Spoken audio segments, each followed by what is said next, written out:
Check one thing here, make sure everything looks good. Alright then, and now I'm hitting the record button.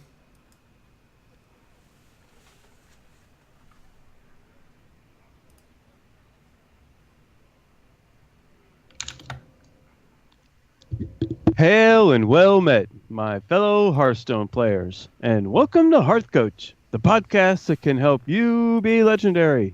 I am your host, Dan, and this is my co-host, Fred. Hello, everybody.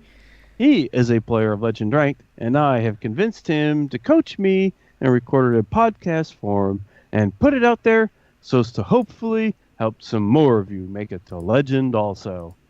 Okay, there we are, 123. That opening is now in the bag. How are we doing on this fine evening, my friend? You know what's curious? I thought you, when you're not on the stream, you would point and do all kinds of gestures, but this... I know. Now I was sitting here thinking that. Now, those thoughts were running through my head as I was sitting here. I was like... He's not doing the pointing thing. What happened? I'm like, huh. It's like, now I'm on screen. I'm just sitting here. I'm like, huh. You can't get yourself to do it. I guess it's just the dyslexic thing. I don't know. I do everything backwards. I'm doing all right, Dan. How are you? I'm doing pretty good. Getting on the stream last minute because my lovely fiance was rubbing out some knots in my back from today. Man, we're getting busy out there. So that's good stuff. Had to tote a backpack sprayer full of Roundup today. So yeah, got a few gallons of. Does it get lighter as you go on, at least? Yeah, but you got that initial 3.5 gallons in there. It's pretty heavy for a bit. You get tired, so it gets lighter, but you're more tired, so it kind of evens itself out. Doesn't seem too good. I did about 4 tankfuls and had to pull a bunch of weeds because you can't spray everything, and yeah. Yep. So, and this was the president's residence, so yeah, we had to get on our game there. Hello. Hi. Hello. Have I reached the party to whom I am speaking? Sorry about that. It's okay. I think we're gonna break protocol because we have a repeat guest. We should introduce him right away so he can join in on the fun since he was calling us, or somebody was calling him. So we're pleased to have in the show top 16 Austin, DreamHack Austin from this year, Languagehacker. How are you, man? Hey, I'm good, thanks. How are you guys? Doing good. He also participated in the HCT prelims, so we'll talk about all that, but we wanted to introduce him so our listeners know he's here, and also our live streams, well, they can see him. Yes. I'm wondering, why haven't you introduced him yet? Yeah. There we are. So how's your week been, Dan, in terms of the Hearthstone? Let's talk about that. Not too bad. It's there'll be moments of brilliance, and I'll shoot up the ladder like I did to 15. I saw that. I just been kind of bouncing on that floor the last couple of days. Tonight, I couldn't win a game to save my life. I've been playing the Zixo's Aggro Druid. I copied off of. It's pretty close to what we were playing. Mm-hmm. I try a little something different, so I got the thing off of Hearthstone, and like I said, I did pretty good for a little while. But tonight, man, big goose egg. So yeah, it seems like it should do better, and I'm like, I don't know if I'm just been getting bad draws and bad matchups, or I don't see where I was really making any glaring mistakes along the way. I found that deck to be kind of feast or famine, although it can win a lot, but it's kind of streaky. It depends. You can hit these patches of people that have a lot of the board clears and stuff. I don't know. But or taunts. Too many taunts. Yeah. A lot of people throwing taunts in their decks these days. Yeah, so, predicted the Black Knight was going to make a comeback. I think I saw it in some preliminaries, or maybe in a stream or two, but it's probably still too slow to be effective. Yeah, there's so many taunts just, trading one taunt for another, playing a minion and getting to take one out. Oh, if timed right, could be pretty cool, but yeah. There's probably cheaper ways of getting rid of taunt minions usually. So you made it to 15? That's not bad. I mean, considering we're just a couple of days. It's the beginning of the month. I'm not sweating it too much. Tonight was a little discouraging, but we'll move on from that. As I don't think my experience differs that much from a lot of other people's, especially judging from podcasts that I've been listening to and whatnot. A 10-game losing streak here and there is not uncommon. So that only happens to you, Dan. I've never seen that before in my life. 10 in a row. It feels that way sometimes. I think my record was like 16. I remember it vividly. It's years ago, but it was something like that. I was at the same deck. I was probably doing everything wrong by the 14th game and just stubbornly kept going. I've had some 10s though in recent memory, so it's not. Yeah, somebody, I forget, I don't know who it was on the podcast I listened to this week, or last week, somebody had something, Then they were talking about how they were doing well, and then I went on a 10-game losing streak. Yeah, jeez. Okay. Well, guess I shouldn't feel so bad. These things happen. So it's such a competitive meta right now. Like 8 out of the 9 characters are viable, and each one has different decks. So you really have no idea what you're queuing into these days. Yeah, I even saw the 9th class being played by Firebad yesterday. He was playing some kind of molten giant warlock, and he was on a win streak at some point. So some kind of old school thing. Yeah, he went old school, and I think it wasn't perfect, but he was getting some wins in there. So I mean, you never know. Nobody's expecting it. That's right. You could bust something like that out right now. People are like, "Huh? Warlock? Oh, what's this? Warlock? I wasn't expecting this." That's right. That might. The surprise factor could work. It's not like in Wild, it's all the time. There's Reno Lock. Lots of people playing that, but not in Standard. True that. Okay, cool. Yeah, imagine playing the most popular aggro druid deck, and there seems to be a lot of counter to it out there. Huh, imagine that. Yep. So, cool. I guess I shouldn't be too surprised. So, but we're going to try something a little bit different. I haven't. It's one of the decks on the meta, but we'll get to that. I'm looking forward to it. I got to figure out some different decks. I got that the Fireside coming up on the 11th. Oh, that's right. You got to prepare. Mm-hmm. For DreamHack, of course, which is coming. Yeah, we got the DreamHack coming. That's true. So can't wait. I'll tell you what I've done. Yes. As usual, I haven't played as much as I wanted, but I have been successful so far at rank 11 on a win streak on the Standard ladder, and rank 14 on the Wild ladder, also on a win streak. So they're both still going. But I've been playing a little bit of games, not too much, because you remember it was me against the microwave last weekend. This week it was me against the ceiling fan. But I'm an expert at ceiling fans. I've done plenty of them in my life, so this was a breeze. No incidents. Good deal. No fighting, no YouTube videos required. I know what I'm doing around the ceiling fan, so that's fine. And I'm sorry, only because I mentioned it, my colonoscopy went well. Oh, that's right. I forgot to ask. Yes, that went swimmingly, as good as can be expected. I was still a bit wiped out Saturday, so yep. I was still sleeping a bit. Just not so much because of being knocked out, just I got wiped out because of a crazy sleep schedule because of the prep beforehand. So I went like Thursday pretty much like literally without sleeping. And so, yeah, cool. Didn't get really around to casting Saturday, but I really am going to be trying to get back to that. So anyway, that's all. Yeah. Very good to hear that it's all clear. Yes. Yeah.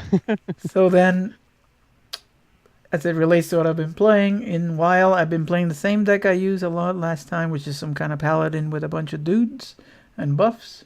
And on standard, I started with the Evolved Shaman and then Elemental Shaman, but I got tired of that, and I've been playing the Burn Mage. I think it's exactly what Muzzy brought to the preliminaries. And it has an Eater of Secrets in it, which has been actually good against the mirror match and some paladins. So that's what I've been doing. I've been playing. It's so interesting. It's like a freeze mage. You just, at some point in the middle of the game, you're like, all right, to hell with it. We're just going to burn you down. And especially if you have Medivh down, it just generates so much value that it normally carries you through. So it's been it's quite interesting. But yeah, that's what I've been playing.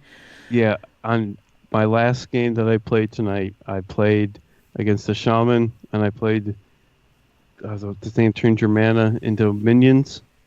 And then they played Devolve. Oh, yeah. And I was that's like, it. Okay, we're going to take a little break before we go live. On to the next one. Yeah, that's right. So, yeah. So two things, Dan, that you'll be surprised. Because of that Elemental Shaman, I crafted a Kalimos. Whoa! And you used dust? And for tonight, I crafted Lyra, which we'll see about. So I'm previewing what we're going to play, which is Priest. Whoa. And not only that, it was a golden Lyra. You crafted a golden Lyra? 3,200 dust. Oh, boy. Yeah. Well, tell them how much dust you have. How much does that leave you with? Like 30,000 dust? No, it's 21,000 or something like that. Just I don't know. 21,000 dust. Oh, okay. I kind of realized that. I don't know what this is for, so I'm just going to start using it. I've been hoarding gold too. I'm up to 1,600 or so getting there. All right, but enough about us. Let's get our esteemed guest to tell us about his week in Hearthstone. What have you been doing this week? I think he's had a more interesting week than we have. Sure. When did the week started? Let's say last week on Monday. So we finished up last season's ladder, and I was climbing with. What was I climbing with last time? Oh, it was some weird N'Zoth Paladin with a bit of tech against anti-aggro, which got me a top 100 finish. Congratulations. So that was really nice. Another one? Yeah. Nice. So you've had second one, actually. Oh, second one? Okay. I actually haven't had... I've gotten top 100 ranks, but not at the end of the month. The first time was last month, or the month before this one, which was actually the same weekend as DreamHack Austin. So I got a 37 finish there, and I think I finished 60 this month,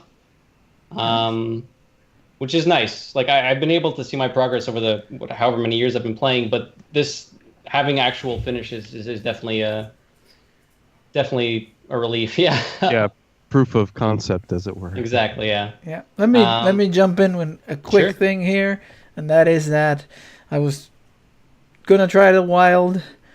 I did a little bit. And about 1 a.m. I gave up.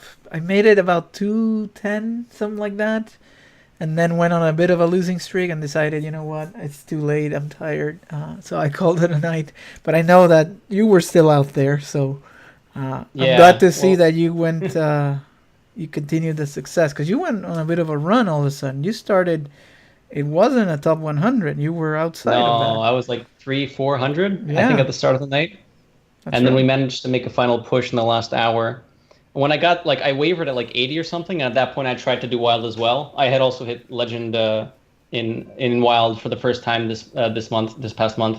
But I just, there wasn't enough time left to get a high finish on both, and I figured I'd go for Standard since HCT I think could be more important. Although I really wanted to do the Wild thing as well. If I had more time, I would have tried for both. But, I make the mistake of just waiting until the last few hours, and I'm not used to grinding for 5 or 6 hours in a row, so I take a bunch of breaks because I think that's smart, but then the time gets to you. So I went from 400 to 200, and then kind of lost a few and said, you know what, that's it. I need to get my grind muscles trained. Not just it's the emotional, and the stamina of okay, right. I want to play for 7 hours in a row here at a high level. It's pretty tough. So I'm impressed that you're able to do it. I know you're streaming, so that's cool. I'm impressed I'm able to do it. I would be on a total meltdown and be like, no, get me home. Yeah. I feel you. I've gotten better. I know last time one of the things you guys asked me was like, how do I just deal with RNG and stuff like that? And I think since last time I've gotten a lot better at just standing up, going for a walk, and saying, all right, I'll come back in 10 minutes. This is not going well, so let's try to reset. Yep. That's good. That's good for people to know. That's what I did for the while. I would just say, even win or lose after 2 or 3 games, kind of the life coach, how he used to do it. Take breaks, make sure you're clear, come back, sit down. But that just takes a lot of time. And in the last day, there's just not a lot of time. You just got to crank it out. So anyway, well, that's good. Yeah, after that, I haven't done any wild yet this season. I took a couple of days off right at the start because after like the end of the season grind, I'm usually done for a few days. Like, I don't want to see Hearthstone. Right. And then you asked me about the podcast, and I said, yeah, I'd be happy to be on. And I think, well, that's part of the reason why I chose this deck was because you asked me if I had any priest decks. And I didn't have one on hand, but I remember this kind of version, which is, I don't think it's tier 1, but it's definitely fun to play, and you can still climb with it, which is why I decided on what we did decide on. Yeah, and you're doing pretty well so far this season with it. Yeah, I'm at rank 7 now with this on North America, and I think I just hit rank 11 on Europe as well. Same deck? I thought I'd try it on both. Yeah, same deck. Nice. I wanted to see what the metas were like on both servers, and it seemed to do fine on both. Very good. So we'll talk about what that looks like, but before we get there, they want to talk about a couple of things, but one being, I think we have some listeners that have listened and still with us for quite some time and may be interested in tournament preparation and mindset, and given that we're coming up on some tournaments that we are going to play ourselves, maybe you can describe for us your process for preparing for a big tournament like a DreamHack or HCT, because I think that'll be interesting for our listeners, and just tips and tricks. Yeah. So for DreamHack, it's not the first. Actually, are the HCT prelims considered majors? Do you guys know? I would. Good question. Like I would suspect because there's money and stuff, but I don't know. Okay. Yeah. I mean, we'll call it major. So I've been to 4 majors then, DreamHack Austin, and 3 HCT championships for the Americas. Sounds right. It kind of depends what tournament you're preparing for as well, because I know DreamHack was last year standing, but the HCTs have all been Conquest formats so far. For DreamHack particularly, it's still fresh in my mind. Well, I mean, so is the HCT, but DreamHack I prepared, I think, more for than I did for the prelims this season. Part of it is you can't even you need weeks in advance if you're going to like try to top 4 or just try to win the whole thing. If you want as much information and data as you can, what I did is I tried, I think, 5 or 6 different classes and a couple of archetypes of each class on ladder against friends and open tournaments, stuff like that. I'd see who else is online and I'd say, hey, do you mind if you? I know I asked Fred too. I said, hey, do you have like a Pirate Warrior list I can play against? I want to practice this against that. And so one of the prep things is just get a lot of data points with decks that you want to try and see how they fare. Because, I mean, it's one thing to just bring 4 decks and say, oh, I hope this does well. It did really good on ladder. But you also have to try to keep in mind, what are other people going to bring? Because it is going to be reflective of the meta, but it's not going to be the exact same as ladder. So you do want to go to open tournaments online on Strivewire, Battlefire, whatever you can find, and see what other people are bringing there, and see if your lineup does well against that. And past that, that's just the main. All right, what kind of archetypes am I bringing? Am I bringing a control lineup? Am I bringing an aggressive lineup? And once you've decided that, you have to go in and deeper and find out, okay, now if I'm running this aggressive deck, how many of these 30 cards are core? Do I need to bring? Are there 28 cards that are absolutely necessary? Do I have some room for flex cards? I know Fred was saying he expected Black Knight to make a comeback. I tested Black Knight in a couple of decks, I didn't find it worked out that well, but I know there are other people at DreamHack who definitely did, and I'm sure they tried like a ton of games with or without Black Knight. Raynat, for example, he definitely was running Black Knight in his Burn Mage at DreamHack Austin, which performed very well. And then after tech cards, I guess just practice. Like the two-piece. So you say practice, just grind ladder, or the friend way, or the tournament way, or the combination? I mean, this is. So I would say a combination. You'll get the best or like closest results to what you should expect from opens because it is a tournament setting at that point. On ladder, you might have a skewed sort of representation of what people are playing because I know people like to play faster decks on ladder just because you climb ranks faster or you don't have a lot of time, for example. But in opens, I mean, people are there for hours, so they're not worried about time. So they're actually going to bring decks they think they can win with. And that, I think, is the best place to do it. But if you have friends who are also in tournaments, you can, and you don't have time to, let's say, play 6-hour tournaments every day, just ask a friend, hey, can try out this 4-deck lineup against mine and let's see how it works. Like that would be the easiest way to do it. I think the best way would be opens, but asking a friend to do it would be just as easy. Do you take advantage of any of the meta snapshots or any of that to decide lineups or particular? I mean, do you use that in your decision making? One of the things I do, so I have this thing where when I play a deck, I have a sort of memory, which may or may not be correct. Like let's say I'm playing Taunt Warrior, and someone tells me, "Hey, do you think your Taunt Warrior is favored against Jade Druid?" And in my memory, I'll remember I've won most of my games, which may or may not be true, and I'll say, "Yeah, of course I'm favored. What are you talking about? It's Taunt Warrior," which most people know it's really not true. It's close to 50-50, and it might be Druid favored. So when I'm looking at the lineups, I don't just go off on my memory. I do use the snapshot to say, okay, I know my memory might be skewed. Let me check what the actual numbers show on their website. And I also use the Vicious Syndicate data results as well. Okay. But it's more of a supplementary thing. Deciding on my lineup, I think I generally go for, do I want a control lineup, like a mid-range lineup? What am I targeting? And then after that, I go into the specifics, like the snapshots to see matchups. Okay. So then how about, so you've done this in advance, you've done all this prep, you've decided, you submitted decks, now it's tournament time. So any tips for how to keep your nerves in check and the energy up and all that good stuff for hours on end? No, no tips at all. DreamHack was scary, okay? DreamHack was definitely, it was crazy. The setting was also a bit loud because I mean it's a whole convention type thing, right? They don't isolate you from everyone else in the center, so there are a bit of distractions as well. I noticed a lot of people were bringing headphones and just playing music to drown out the noise, which can obviously help. I know if you listen to music instead of random people screaming in the background, it can be more calming. But other than that, it's just breathe, I guess. Take it one game at a time.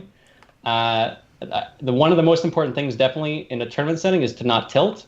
Because on ladder, if you tilt, you lose a couple of games, you lose a few ranks, oh well, you can come back tomorrow and fix it. But in a tournament, you definitely want to make each game like emotionally individual from the other ones. You don't want to lose to top deck and then say, oh, this series over, I don't want to play this game anymore. You just say, okay, he got the top deck. This is why it's a best of 5, Let's move on, next game. Okay. Which is cliche, but there's only so much you can do, Right. Yep, yeah, I hear you. How about the HCT setting then? How was that? The HCT setting, I was at the Toronto location, the Raiders Esports Center. That was it was nice there. They actually rented out most of the place, so there was a whole section in the back where it was just us players. There were a few spectators, but they kept them in a different room and everything. It wasn't loud, it wasn't anything. So that was nice. I haven't spoken to many other people about their experience, but I didn't hear too many complaints after the championship. I know people were joking beforehand that the Buffalo Wild Wings would be kind of funny, but I think they ended up being okay. Yeah, doesn't sound like too many players really went to the Buffalo Wild Wings, though. The few reports I've heard, there's only been like 1 to like 3 at any of them. I don't know about all of them, but the couple I've heard about, there really wasn't the one that here. Much turnout. Players there. The one here in Atlanta was one competitor. About 6 or 7 of us that played in the side events and stuff. So it was pretty light. I think Orlando had like 3. They were saying. Apparently, there was this place in Virginia that's called the Cave or something, and like that drew most people because it's. That's what I figured. If you're gonna travel and you're in the South, well, might as well just go there, as opposed to down here to Buffalo Wild Wings. So I've heard that as well. I heard the Cave was a really good place. So, it's what it is. I think there was a question here in the chat about lineups. Especially interested in whether to pick your best decks or try to keep consistent style / target or self-target. This is from Craptasm, one of our patrons. So. Okay. So for DreamHack specifically, since it's last year standing, which means you play a deck until you lose with it, I believe in those you should play your best decks. You do still want to be wary of, all right, is my best deck actually good against Questroke, Taunt Warrior, Burn Mage, like whatever. The point is you still want to make sure it's good against what people will be playing, but I would rather choose the best decks in last year's standing, just because if you can win 3 games and just shut someone out with your X deck, then that's great. That's what you should be doing. Mm-hmm.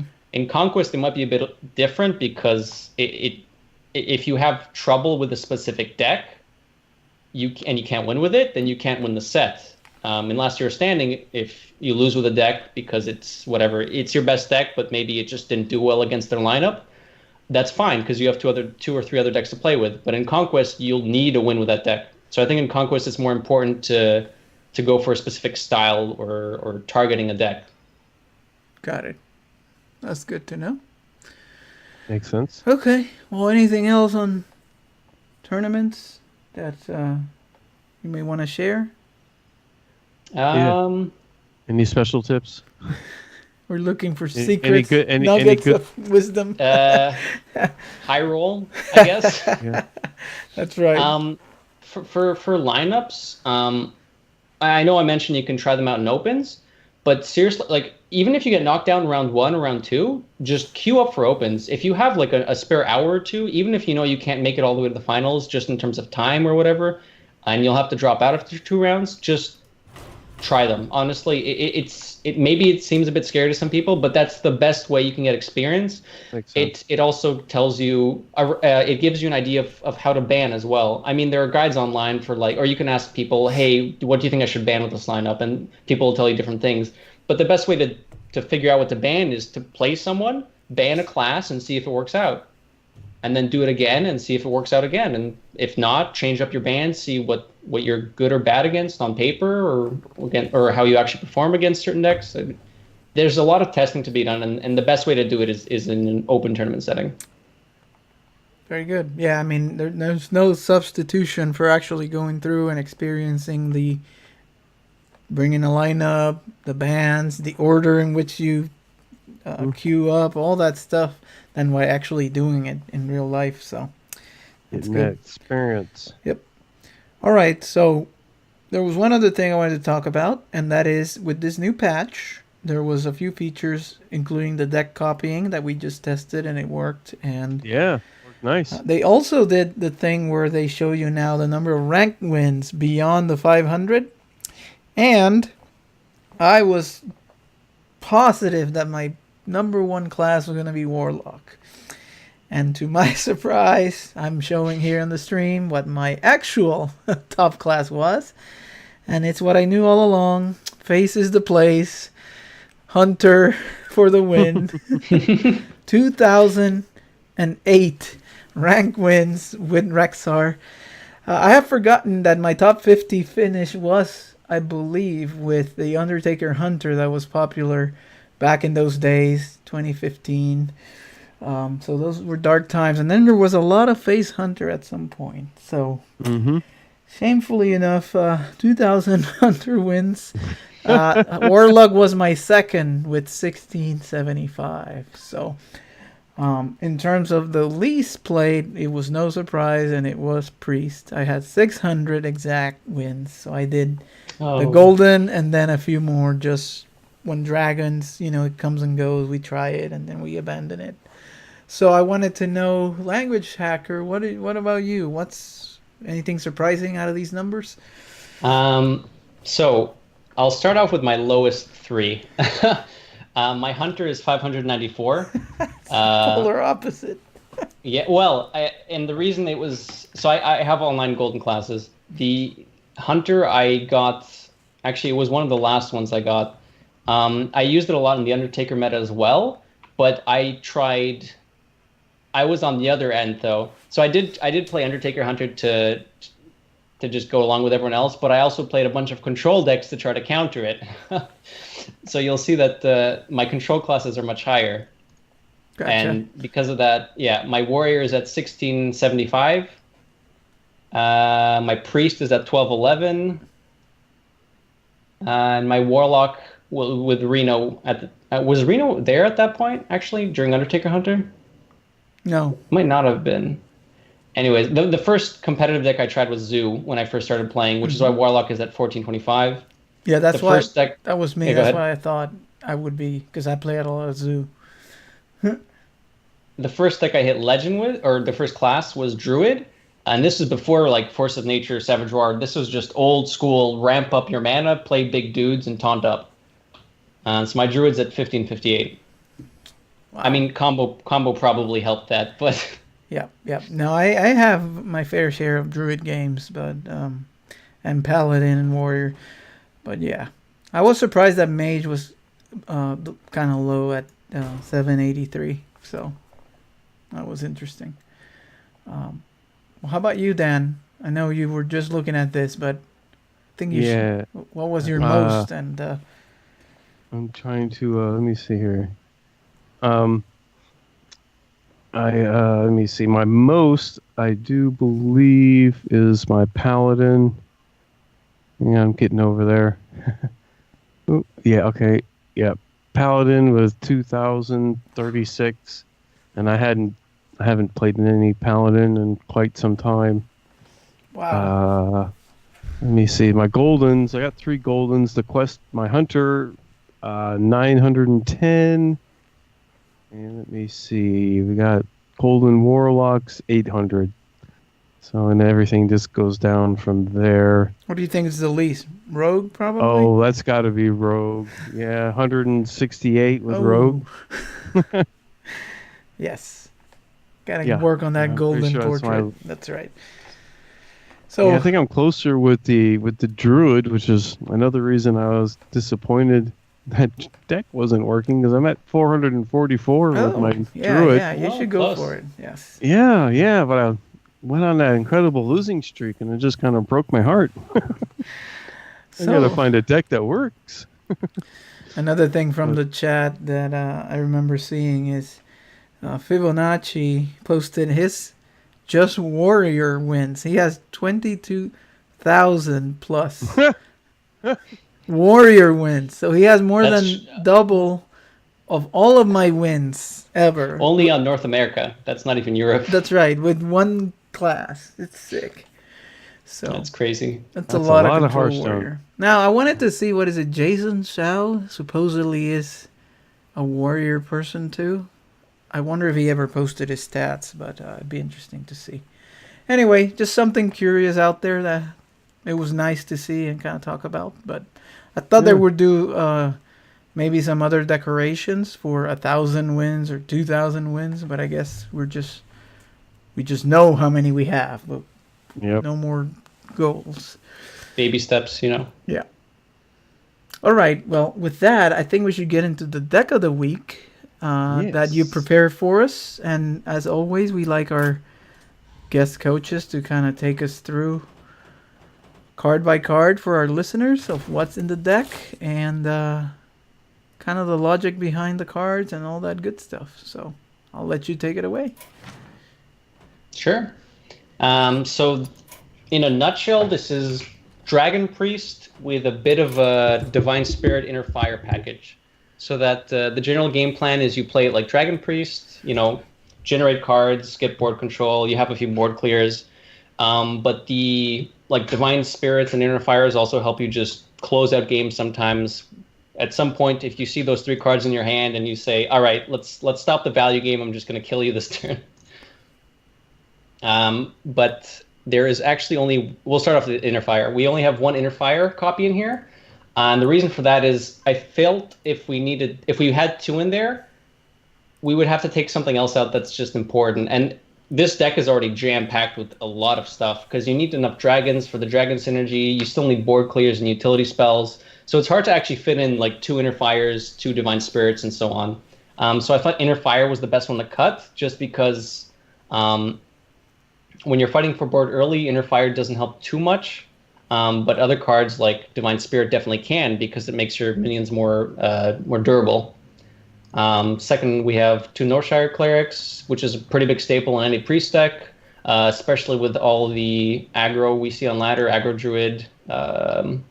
We've seen some secret mage, although Northshire Cleric doesn't help too much against that. But it puts a body on the board.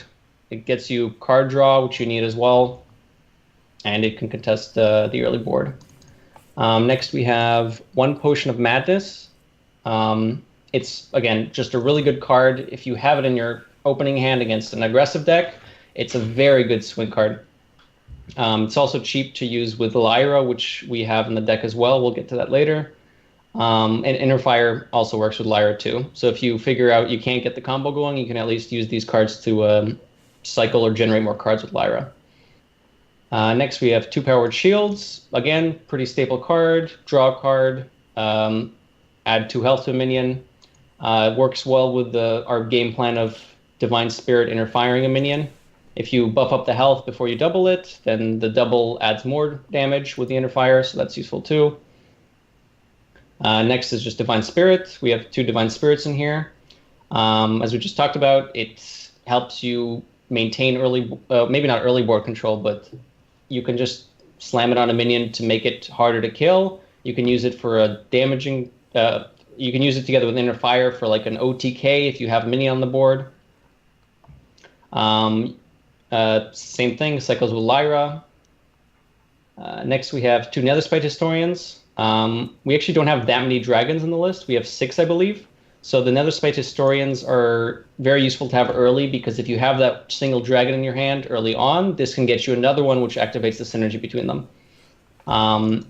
If you don't have a cleric or something else early on, it is also something to put on the board. So that's useful as well. But the main reason is to generate more dragons. Next up, we have 2 Radiant Elementals with Inner Fires, Powered Shields, Potion of Madness, and Divine Spirits. It makes sense to have the Priest's version of Sorcerer's Apprentice. It also works well with Lyra. It's good to play on 2. You can cheat out a lot of games if you just have Radiant Elemental, Potion of Madness on 2, or Radiant Elemental, Powered Shield. Again, we talked about the board, the swing turns. Radiant Elemental is really good at doing that, and it can do it very early. Also, if you guys want to say anything, just hop in at any time. I'm taking it all in. I'm learning how this thing works. We appreciate it.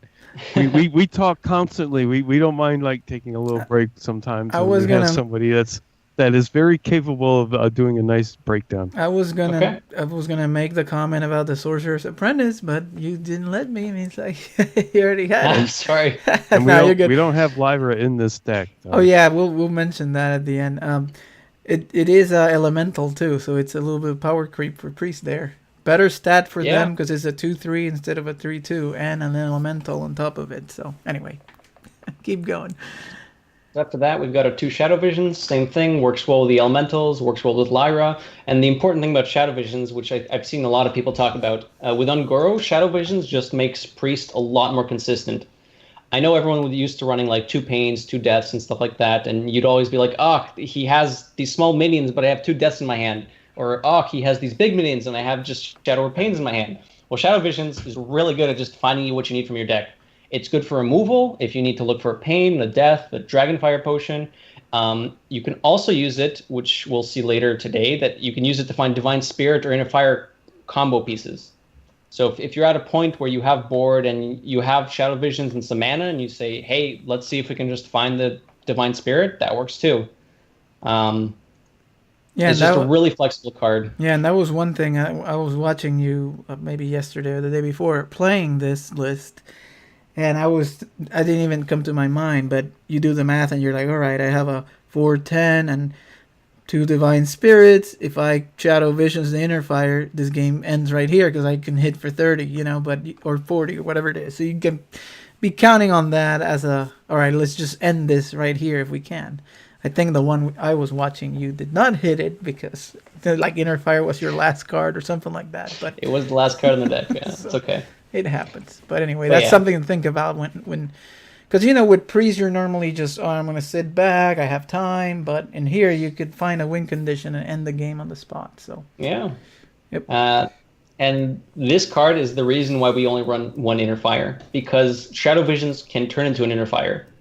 And if you have it with Radiant Elemental, Shadow Visions plus another spell, you get 1 mana discount for each. So with a Radiant Elemental on the board, the Shadow Visions is essentially free if you use 2 spells with it. So that's pretty cool. But yeah, some people, I don't actually have a lease in here, but a lot of people have also said that Shadow Visions is really, really good with a lease. I think if you weren't running the Divine Spirit Inner Fire combo, you could put in a lease, but with these cards in, I think it's better to just not have a lease in there and use this as a win condition. But it could work both ways. Or if you have a golden one like me and it's always trying to find an excuse to include it in a deck, this is one opportunity to do so. Exactly. So after Shadow Visions, we have 2 Shadow Word Pains. Again, pretty staple. Really good for early board control, especially with the loss of the old dragons we had. Well, not just the old dragons, Wormhurst Agent being gone and the Twilight Whelp. You have a bit less early game, so the Shadow Word Pains are definitely one of the cards you sometimes mulligan for, just to deal with the board early before you get your 3-drops, 4-drops, etc. Cabal Talon Priest, really, really good card. If you have a 1-drop or a 2-drop that sticks and you just slam Talon Priest on it, add 3 health, it's, again, a really good way to maintain the board. It also works well with Divine Spirit because it adds health before you double it, just like Powered Shield. And even if you don't have a minion, a 3-mana 3/4 is good enough to contest the board early on. We have 1 death here.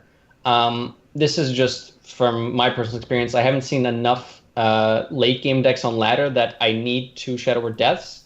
And if you have to choose between 2 deaths and 2 pains, I would say take 2 pains right now, just because there is a more aggressive meta. But an argument could be made for cutting something else to put in a 2nd death. I know some people really like having 2 deaths. But on top of that, same thing. You have Shadow Visions for consistency as well. So if you have just 1 death, you can always find one with Shadow Visions. Or not find one, but the option is there. We have 2 Priests of the Feasts. If you were going to cut a card from this deck, it could also be Priest of the Feast, because it doesn't have Dragon Synergy. It is a 4-drop, but I just like having it because if you lose board early, or you just didn't have the 1 or 2 drop, and you play Priest of the Feast, 6 health is pretty healthy, and sometimes they can't just kill it. So it's nice playing the Priest of the Feast and then going off with spells after, which lets you interact with the board and also heal yourself with the Priest of the Feast. It also makes the Freeze Mage matchup very, very winnable. If they Alexstrasza you and you just play, okay, let's go Priest of the Feast, let's go Death, let's go Powered Shield. Oh, look at that, I'm already at 20x, whatever, how much health now. So it in itself is a win condition against Mage or Burn Mage or Freeze Mage or whatever you happen to run into. But it does reduce the dragon consistency of the deck. In the other 4-drop slot, we have 2 Twilight Drakes. Dragon Synergy, pretty good, healthy. When you play them, they usually have 6-7 health. Depends how many cards you played early game, but it's a very good target for Divine Spirit early on in the game. Dragonet Operative, 2 of those as well. Really good Dragon Priest staple card, lets you generate cards. It's a 5-mana 5/6. I think this is the reason you play Dragon Priest. This is one of the reasons to play Dragon Priest. I mean, it's pretty good. You take something from them. It's really good. Good body replaces itself. The utility is crazy. Against Mage, you can find Ice Blocks. Against okay, maybe not against druids. Against aggro druid, there's not that much you want to pick up from them. Yeah. But like, against paladin, you can get Tyrion, you can get Aldor Peacekeeper. It's just you discover a card from their deck, and most people run really good cards. So on average, you're going to find good cards. You're going to find something useful. I mean, even an Innervate with the Lyra and Priest of the Feast or something like that could be useful. Innervate could work too. And that's a 5/6 on its own that doesn't die to Dragonfire Potion. We'll take it. Next up, we have one Lyra the Sun Shard. You could take this card out. It isn't necessary for the deck. The whole combo version of the deck just runs 2 Divine Spirits and Inner Fire. So you don't need the Lyra, but it can give you extra steam. So if you have it, you can keep it in there. If you don't, I would suggest putting in a second Potion of Madness just to help you get to the mid-late game early on. I find 2 Potion of Madnesses are very good for consistency, and with 2, it also makes it easier to find cards in your deck with Shadow Visions if I think it works how I think it works.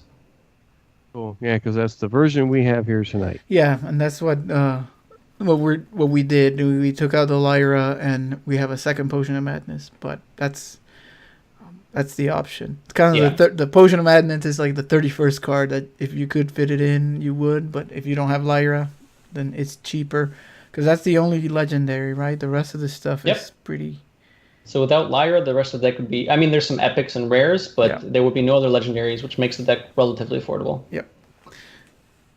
So after, I guess I'll talk a bit about Lyra. Lyra is insane. I play it just because it's really fun. I don't know if it fits in this deck, or if it should be in this deck, or if it's part of the optimal version of this deck. But sometimes you just play Lyra, and sometimes you just win. I mean, it's as simple as that. It can help you do crazy things. There's just card generation itself is great, but when you can generate cards back to back to back like Lyra, especially with the Radiant Elementals, it's crazy. I've seen that before, and it's so frustrating. You're sitting there, you're like, oh no, here's another Power Word Shield. Here's a silence that he needed for whatever was on my board. Man, it's pretty demoralizing. But hey, it's a combo thing. It's not just on its own. You have to have other pieces. But when you can chain all that stuff together, it's good things happen it's to you scary, anyway. Yeah, it's a scary train. Yep. All right. Yeah. After Lyra, we have 2 Dragonfire Potions. It's good, doesn't kill our dragons. It's a board clear, helps against aggro. It's a little slow because it does come out on turn 6. But if you can fight for bird early and then you need to Dragonfire Potion, it's usually fine. I've never found that I've had Dragonfire Potion, I've used it, and then I've been in a bad spot after. It's usually just like a full board clear, or it just deals with a lot of the board, and it's a dragon deck. You're going to run Dragonfire Potion. And the final 2 cards are 2 Primordial Drakes. It in itself is an AoE. It's kind of like a Holy Nova. It doesn't heal, but it does the 2 damage AoE to enemy minions. Or it does it to all minions, but it can be used as removal. It can be used as the dragon you hold in your hand to activate Operative or Netherspite Historian. A 4/8 is just a good body too. So late game, if you're having trouble having stuff stick, a 4/8 can usually live a turn, and then you can buff that up and try to kill them with it. And it has taunt. Yeah, that's the deck list. Awesome. Yeah, it's this is the deck we've had like a love and hate relationship with throughout the show because we love playing dragons because it's so much fun, right? Like, okay, giant dragons, and then we can't win with it, and it's like, well, but I can see how this has additional win conditions that maybe the classic you still had to wait kind of sometimes like I wish I could just kill this guy, but you can't because there's nothing to do that with. But here you have that. It's like, okay. Now, in terms of matchups, what would you say best and worst, if there's any such thing? Oh boy. Yeah. Okay, so I think this does okay against aggressive decks. It would obviously be better if you run Holy Novas and stuff like that too. I think it does okay against aggressive decks. It definitely does well against mid-range decks. Well, I guess mid-range is hard to define. By mid-range, I meant like Jade Druid, but that's not really mid-rangey. It does well against Jade Druid just because it kind of works like Silence Priest. You play big things. They don't have mulch anymore. You just kill them eventually. You just kill them. it can do well against Taunt Warrior. You can discover stuff in their deck. You can find executes. As soon as something sticks on the board, you can just Divine Spirit, Inner Fire, and kill them. So I know executes are pesky, so you don't want to like pre-buff cards. But so for aggressive, you're just hoping to draw your Talon Priest and your Elementals to kind of fight for the board, and maybe the potion gets you there. With if I know him against an aggressive deck, I look for Pain, I look for Cleric, I look for Potion Madness, and Elemental. And if you usually some combination of these works out really well. If you have Elemental and like Potion Madness, cool. Elemental and Powered Shield, cool. You have Cleric Powered Shield, that's good. Cleric Radiant Elemental follow up, sure. Just there's a lot of good combinations that work, and you just kind of have to figure out, all right, what's my opponent going to play? Can I do this? Will this help me get to the next 3-4 turns and so on? Okay. All right. Well, cool. I think we should get into this. And sure. See what happens. All right. You ready for this then? Over. All right. Another iteration of this. Yeah. I have a good feeling though. Feel good about this one. We'll see. I hope so. Yeah, they've broken our heart before. Yes. Those summer flings. Is this going to be another one? It's probably the most repeat played deck in the show. Like we keep coming back to it. It's like masochism. Like try it again. Oh, Dragon Priest? Yes. Oh boy. No, maybe not that bad, but we always talk about it. Okay, so I'm on the coin. This doesn't look like a too bad of an opening hand. I got Potion of Madness, the Primordial Drake, Northshire Cleric, the Radiant Elemental. I'm going to dump the Primordial Drake and keep the rest of these, right? Yeah, I think that looks good. If this is a quest rogue, it's a rogue. What about that? I've seen more Miracle Rogues than Quest Rogues lately, but if it's Quest Rogue, you better hope you find that Inner Fire. We got right? potion, Dragonfire potion out of that. You just gotta kill him. All right, it's turn 1 for rogue. Let's see what he does here. Is there a quest coming down or just a pass? Probably pass. Miracle. Yeah. Oh, you like to see that. Yeah, he just passed. Okay, so we drew a Twilight Drake. Do we... Oh, I mean, part of me wants to play the Northshire Cleric, but I'm not sure why. No, I think it's fine to play it. Yeah, throw it out there? Yeah. You have a 1, a 2. You still have a Radiant Elemental for next turn. Yep. Turn 2 is usually Dagger from them anyways, so this gets in some chip damage. It's fine. He backstabs and the daggers it. That's fine, I guess. I mean, we can Twilight Drake on turn 3 if we wanted. Oh, be small, tiny Drake. Oh, baby Drake. It's not like Guardian. So good before. Yeah. All right, so he is daggering up and pass. So it's got to be some form of miracle. So, all right. Ooh, well, I drew a Cabal Talon Priest. So, ooh, boy. Part of me wants to use the Cabal Talon Priest on the Northshire Cleric. But that's just because I can. I think it's fine. Yeah? We don't... I think it's fine. Okay. Do we care about hand size for the Drake? I'm just asking. It's not too relevant. Okay. I mean, the health is going to be, if we're going to play it on 3 or 4, it would have been 5 or 6. Which, if he really needs to, he can just eviscerate. All right. That's good. All right. It's turn 3. He's at 29 with 6 cards in the hand. They're real cards because we had the coin. So...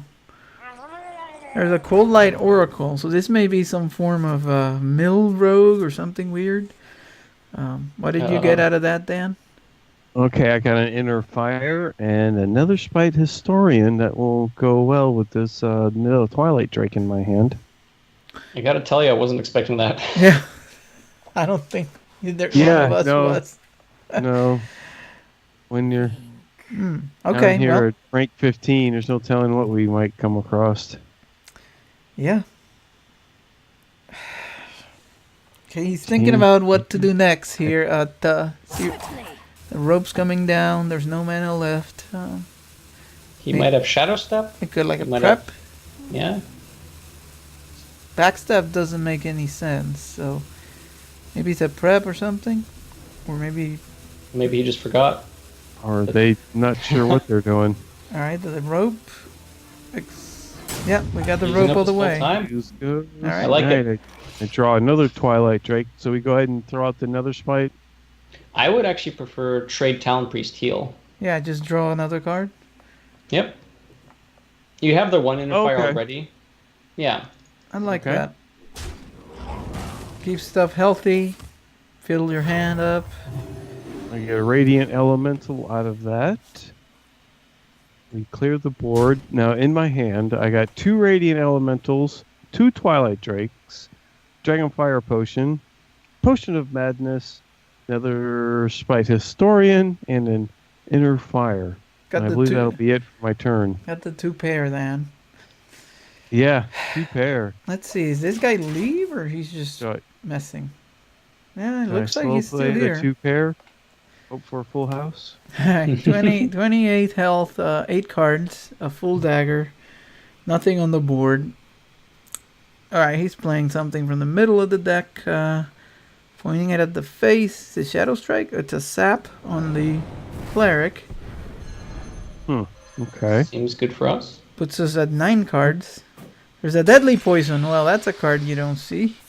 Backstab on the Talon Priest. Hallucination at the end because you draw last just for me. And then swing in. Okay. He's down to 25 and he cleared our board. Okay, we drew Shadow Visions. Now do we play another Spite Historian? Or do we throw a Twilight Drake out there? We have 4 mana. I like a 10 health Twilight Drake. Seems good. Yeah. The only thing would be if he can sap it, we would burn a card, but okay.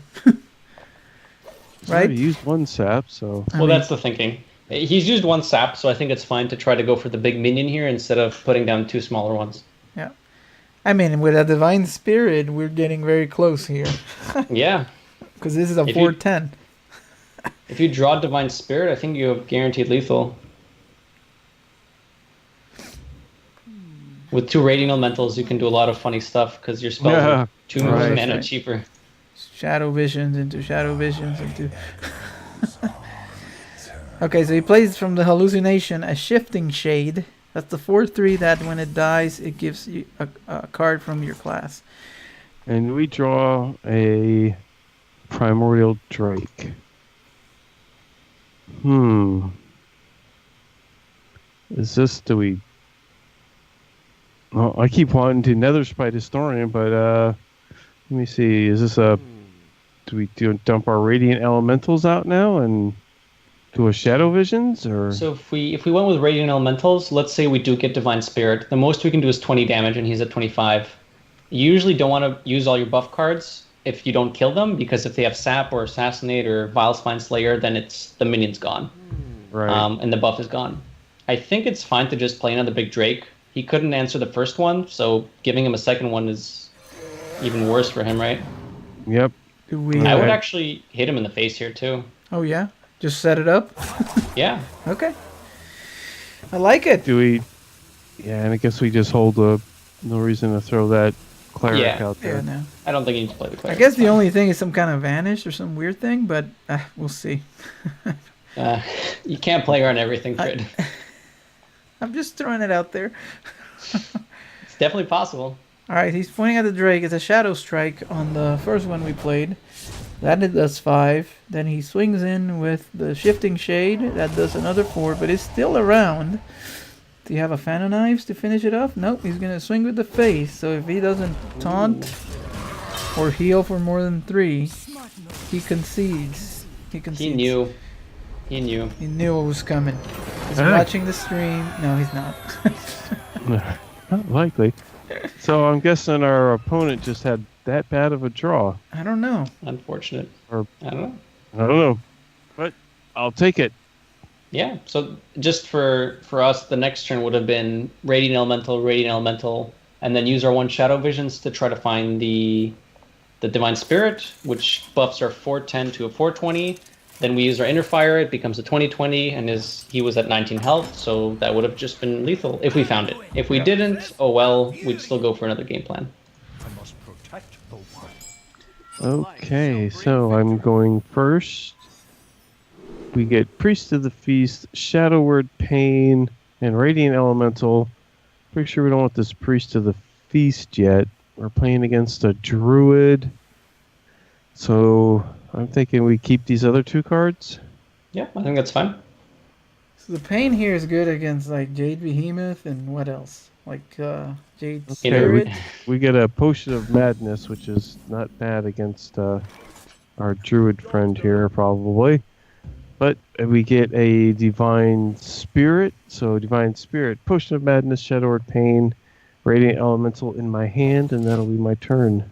I remember the days when Shadow Word Pain was good against Keeper of the Grove, which was a card that was always played. Oh, it's Jade Druid. So it is cool. Jade Druid. So Jade Idol was the first thing that he played. I think it came from the top. I'm not sure. Yep, it did. Off the top. Okay, well, we've got the combo in our hand a bit early now. We don't really need, even though they're just 1 and 2 mana, of the Divine Spirit and the Inner Fire, especially since we have no minions to play. Well, that's not true. You have a minion, but... Well, okay, yeah. We could play the Radiant Elemental. Is there any reason to play the Radiant Elemental? Should we just go ahead and throw it out there? I think you play it, yeah. Okay. What is that guy? He's like a tornado of fire? He looks that way. A pool of light. Okay, yeah. Yeah, pool of light. Sort of. Tornado shape. I don't know. So the Radiant Elemental, you can hold it for like combo-y things, but it's fine to just play them as well. I mean, wow. Wow, he innervates swipe. Swipe? Really doesn't like that card. That's pretty aggressive, but okay. Yeah. Okay, we draw Shadow Visions, which I guess we'll go ahead and play. Yeah, I think it's fine to use here. We have no minions to play, so we might as well use our mana to do something. Yeah, we can't do anything. We get another Shadow Visions, Power Word Shield, and Dragon Fire. Look at those golden cards. Now that's nice. Yeah. Do we Shadow Visions again? So it's a bit early do we to take the Power Word Shield? I like the Powered Shield. Okay. Even though we can't use it this turn, we don't have stuff to play, so the best thing to try and find is card draw, because that'll get us to minions that we can play. Alright, Jade Blossom on turn 3, so that gives him another mana crystal and a 2/2.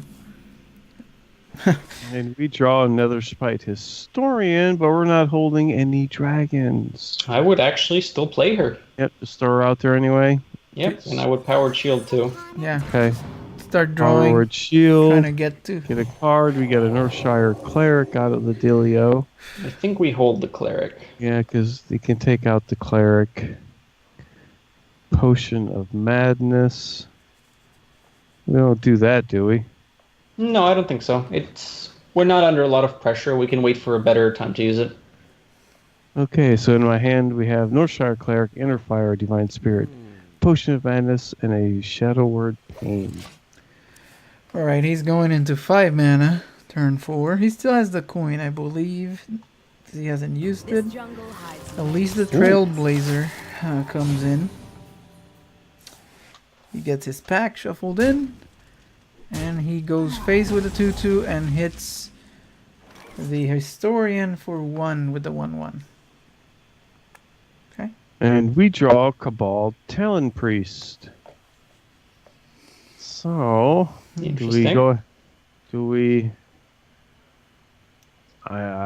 pardon me, since we're holding this Inner Fire Divine Spirit action, part of me wants to Cabal Talon Priest, our little minion here. I think that's the play. Okay. Druid is one of the classes that cannot deal with it if you just make a big minion. You just heal it? I would actually just Potion of Madness, the 2/2 here. Okay. And then bump the 5/5 with the 2/2, and then go face with the 1/7. And I would still hold the Cleric. Yep. Alright, holding the Cleric, the Inner Fire Divine Spirit combo, and Power Word Pain in my hand. Shadow Word Pain. Yeah. He already used the swipe, right? So. Yep. But he knows. Okay, he's bumping the Elise. Oh, no. Bumping the Elise against the 1-7, making it a 1-2. He plays a Jade Behemoth, which I kind of mentioned earlier. That's what Shadow Word Pain is good for. Mm-hmm. But, and we draw our other Shadow Word Pain. Do we? So imagine we need to use one of our Shadow Word Pains on that taunt minion. Do we draw first here, or we don't do that? I actually don't think we draw at all. I think we do go for... I might even use 2 Shadow Word Pains here.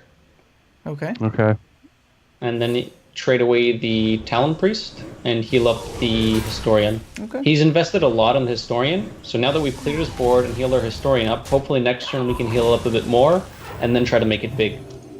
We're not in a position, since we didn't have the early minions, we're not in a position where we can just make a... We didn't have board early. So now we're trying to just make a minion that's big enough to contest, and instead of big enough to kill him in one turn. It's a Jade Spirit, which makes a 4/4 Jade, and then the Ongoro pack.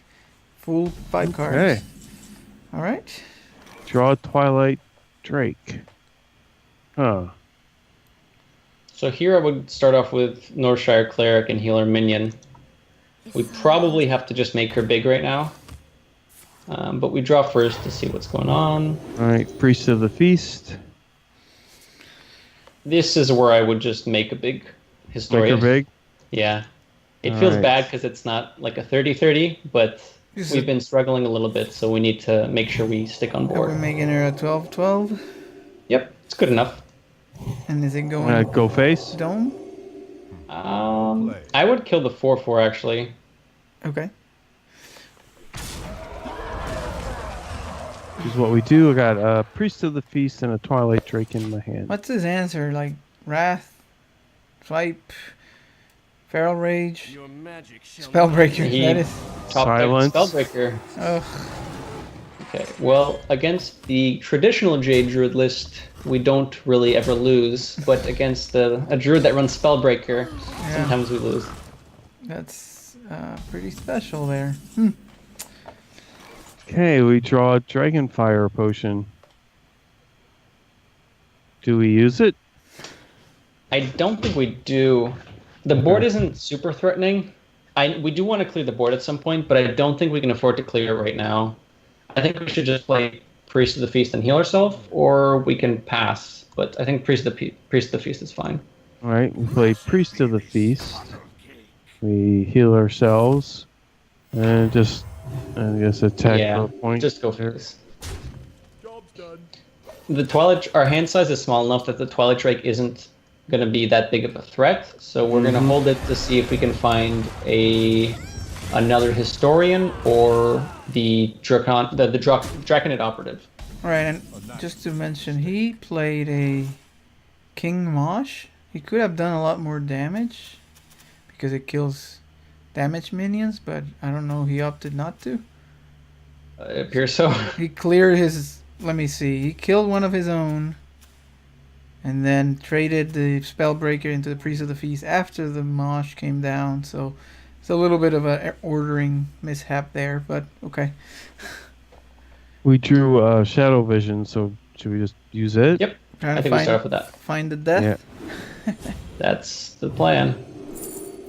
We did not find a death. Divine Spirit, Power Word Shield, Dragonfire Potion. I would take the shield. We're a bit starved for cards, and I would probably use it on the Priest of Feast. We have to potion this whole thing? Possibly? Not this turn. Okay. The 9 damage isn't going to kill us, so it's probably fine. Twilight Drake. You can probably play a Twilight Drake now. It's a 4/3. And I would just go face with everything and then heal the Priest of Feast. The 1/2 Primal Fin Champion he has on his board will die to a Dragonfire Potion whenever we play it, so I don't think we need to sink 3 damage into it. Gotcha. Primordial Glyph. Wow, that's sick.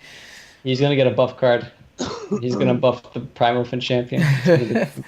A Jade Blossom. Okay, that's a 5/5. A Druid of the Claw. It's a 4/6. Earthen Scales from the Glyph on the 9/7 becomes a 10/7. Takes care of the Priest of the Feast, and the champion goes face. Okay. We draw Draconid Operative. I think this one is the one that lines up, but I'll let our coach opine. Yeah. Operative would be great here, but I think we need to clear this board. It's at a point where we don't want to take 20 damage. So you bump the 1/3 into the 4/6. I would bump the 1/3 and then conveniently kill all the remaining 5 health minions with Dragonfire Potion while keeping our Drake alive. I would also not play our Twilight Drake because we want to make sure we can play Operative next turn and draw a card off of it, or discover a card off of it, so we can just steal our face. So I do all that and it leaves me the Draconid Operative and a Twilight Drake in my hand. Alright, we got it's another Jade Behemoth. Now it's a 6/6 and a Blood Mage Thalnos and a Hero Power. He's down to 4 cards, so alright. Good time to play Draconid Operative. Ooh. And another Draconid Operative. Okay. What are we looking for here? That's good. We'll play the pretty one. Literally anything. So we get Eater of Secrets, Aya Blackpaw, and a Jade Idol. I would probably go for Aya Blackpaw. Yeah. At this point, we're just looking for big minions to contest the board. We can't play her this turn, but later it's still a good threat. Do we play the other operative? Yep, I think so. Let's see what we get. Starfall, Eater of Gnomish Secrets. Inventor. Whew. And a Gnomish Inventor. I would probably take a Starfall. Yep. Get the Starfall. Okay. And I would probably not swing the Twilight Drake in. I think if he had Wrath, he would have Wrathed the Drake. So it looks like it's better to just leave it up as a 4/3. Alright, Wild Growth, drawing a card. At least no gadgets in, no second swipe. Let's see. Hey, let's not jinx stuff, okay? Halimos from the pack. Okay. He swings the 3/2, sorry, the 3/6 into the 4/3, and then the 6/6 into one of our operatives. So he cleared those two, and he left us with a 5/6. All right. So I guess we Starfall. Starfall's pretty good. I would start off with Twilight Drake, then Radiant Elemental, then Starfall. You want to play the Twilight Drake first for the most health? Yep. Twilight Drake, Radiant Elemental, Starfall, 2 damage. Get rid of 3 minions. We kill Kalimos, right? I think we do, yeah. And then we take our Dragonid Operative, get rid of Kalamos. Can't and afford it leaves to us leave him Aya in there, Blackpaw in our hand. Ugh. So not looking great, but... It's a Doomsayer. Oh. Okay. That came out of nowhere. Yeah. And Hero Power. Oh, no, we can kill it. I think we do. Oh. Okay. So, we drew a Primordial Drake. So I guess we need to play the Primordial Drake? Yep, I think it's important to kill a Doomsayer here and develop our own board. It looks like he's running out of stuff to play, which is good for us. So if we can prevent him from getting a full turn where he develops his own stuff, that's good for us. And we heal the Drake, I guess? Bigger minion? I think I would heal the... Or the Radiant. The Elemental... actually, no, you're right, the Drake. We've seen one swipe. If we heal the Drake, it's weaker to swipe. If we heal the Elemental, then he can Wrath the Drake. He should still have 2 Wraths, so I'd rather we keep the Drake alive than... Here comes Nourish, so he's going to get a bunch of cards. 3. Well, hopefully he doesn't find another Jade Idol or the Aya. And looks like he found the Aya. Blackball. Oof. That's bad for us. That's a 5, 3, and a 7, 7. We draw Priest of the Feast. Well, we can play Priest and Aya. I think that's the play. And I think we just try to kill him. We just go for it? I don't think we are ever going to come back against these Jade cards. So I think our best chance is to go face, hope he can't deal with everything. Oh look, and then, we get a 1/1 Jade versus his 7/7. He's a little ahead on the Jade counter. Yeah.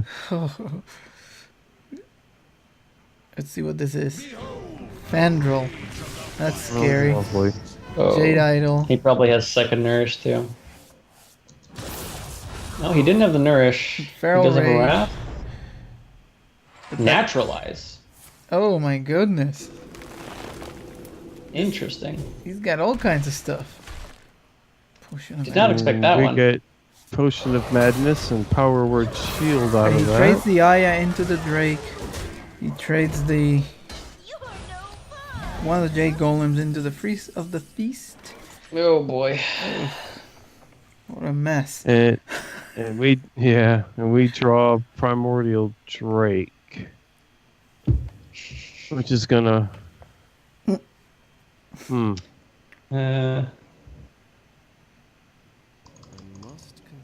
Well, we can get rid of a couple of their minions. We can get rid of Fandral and the 7/4, and when we play the Drake. I think that is the play. Do we draw anything or do it after? Well, I would probably buff the Primordial Drake after, just so the 10 health doesn't die to a 9 attack minion for free. In any case, I don't think we have the cards to win the game from here. Which is why you usually want to use the buff cards to kill them. yep. But we had so few minions early on that we actually just couldn't maintain board. Which is unfortunate, but that happens not too often. Well, Just and the generally- Spellbreaker thing was also... Obviously that didn't help, yeah. Oh, this is another Earthen Scales, looks like. Oh no, Moonglade Moonglade. Portal. Oh man, he's got all kinds of tech. Oh wow. He got an 8/8. Dragon Fire Potion, but it's not enough. Yeah. And there's no way to heal outside of lethal range. Okay, let's try this again.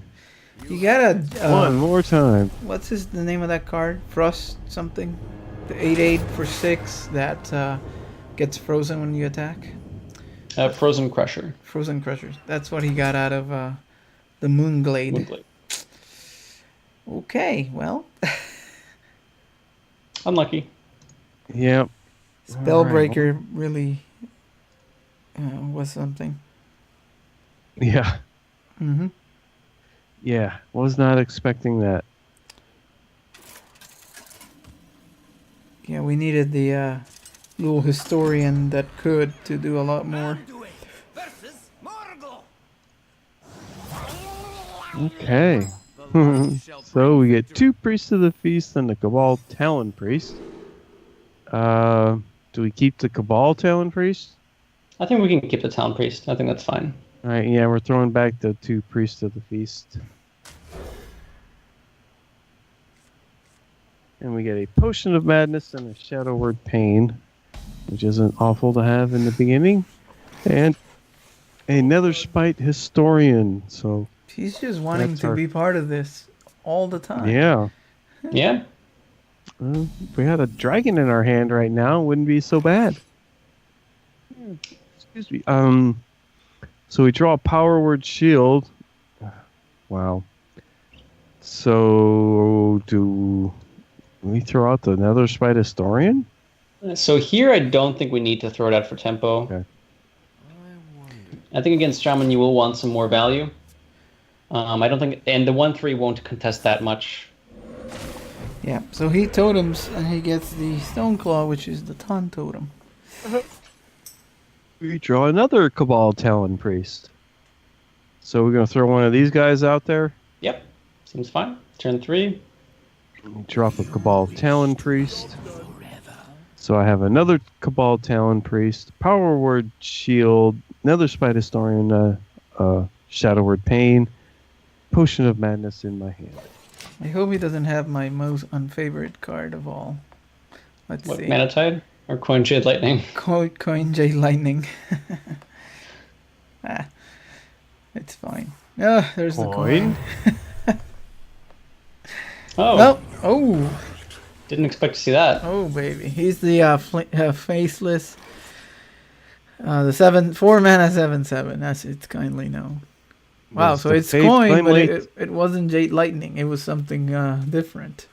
Flame Wreath Faceless. Yeah. We drew a Primordial Drake. So do we use our Nether Spite Historian now, or? Don't we shield for a death first? I think we shield first. If we find find our one copy of death, that's great. We did not. Nope, we get another Nether Spite. But I would play the Talon Priest instead. It buffs our Talon Priest on board is a 3/6 now for the shield. If we buff it with the other Talon Priest, it's a 3/9, which means it doesn't die to the 7/7, which means we can double trade our Talon Priests and maybe Potion of Madness something else to kill his 7/7 next turn. So this puts a lot of stats on board, which is kind of what we want. The Historian is good for value, but... Yeah. He has 2 mana, so... I mean... There's Devolve and stuff. Or he's just doing a totem. Give me a 1/1. Nope, 0/2. And he hits into the 3/4 and kills it. We draw... Excuse me. Draw our other Primordial Drake. So I think this is a turn where the only minions we can develop are Historians, and I think that's fine. Okay, so we play another Spite Historian. We get Twilight Drake, Deathwing, Dragon Lord, the good one. And that puts all the dragons from your hand into the battlefield. And Alexstrasza.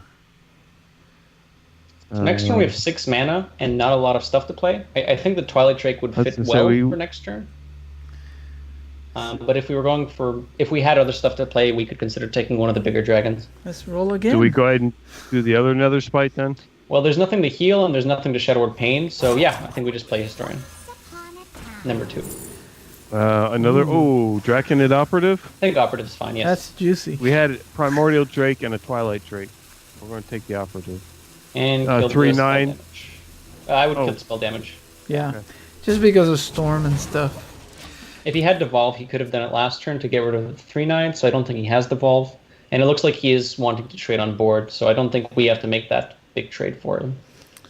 All right, 5 mana, 8 cards. He swings with the Faceless into the 3/9 and heals it back up to 7/7 with Jinyu Water Speaker. Okay. We draw another Twilight Drake. Well, his 3/6 is a very juicy pain target. Yeah. And like we said last turn, on 6 mana, we can also play Twilight Drake with it. So I think that's... Twilight Drake. Yep. Twilight Drake. Shadow Word Pain into Jinyu. 3, 4, 5. Do we just go face? I think we just go face. Yep. I don't really like trading into the 7/7. Job's done. So unfortunately, a Twilight Drake is a 4/7, so it does die to the 7/7. I mean, but we need to throw something out. Yeah, and he trades it in. So this 7/7 has done a ton of work, and he heals it back up to a 7/6 with the Hot Spring Guardian, and he rolls a Taunt Totem. And we draw Priest of the Feast. So we now have the Potion of Madness, but there's a Taunt Totem in the way. Oh. It's unfortunate. We may still do it. I don't know. I think we still do it, yeah. We can use our little guys to get rid of the other taunt. Right. And then... But did we first... We should go Operative first. Yeah, we should have Operative at first, just to see what we get. Yep. Oh. Okay, you want me to play Draconid Operative? Yes. Yep.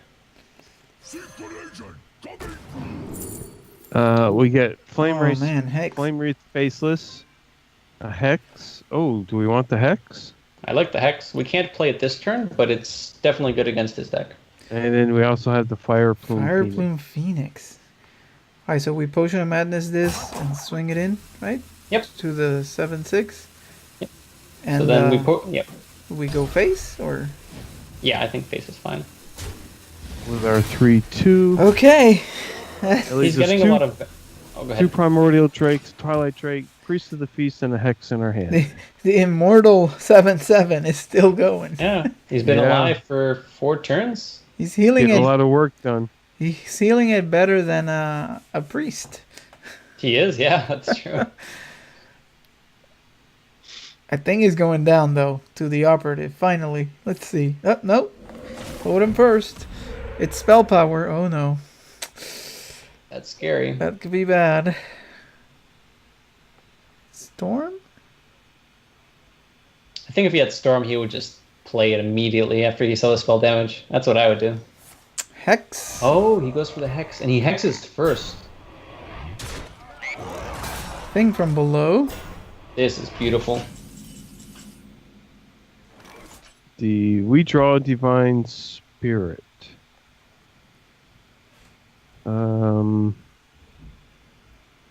Okay. Let me see here. Are we gonna hex the 7/4? We have. Don't forget the Primordial Drakes are good for AoE. Mm-hmm. And we can actually clear the board with one, but we'll want to trade in the Talon Priest first. Okay. Yep. Trade in the Talon Priest. And then go Drake. Drake. Right. Which means our 1/3 Historians are still alive, and man. both of them can now trade into the 7/2 Flamewraith Faceless. Finally. Bye. This is what you like to see. A clear board. With as the a priest. Drake? Yes. Oh my gosh, finally. The Hex, one of them is gone, so, I mean, we could... Oh, Earth Elemental. Well, if only we had some way to deal with that, you know? Another Taunt Totem, yeah, do we? Ooh, Shadow Visions. Shadow Visions. We're gonna Shadow Visions first? I actually don't think we need to Shadow Visions this turn.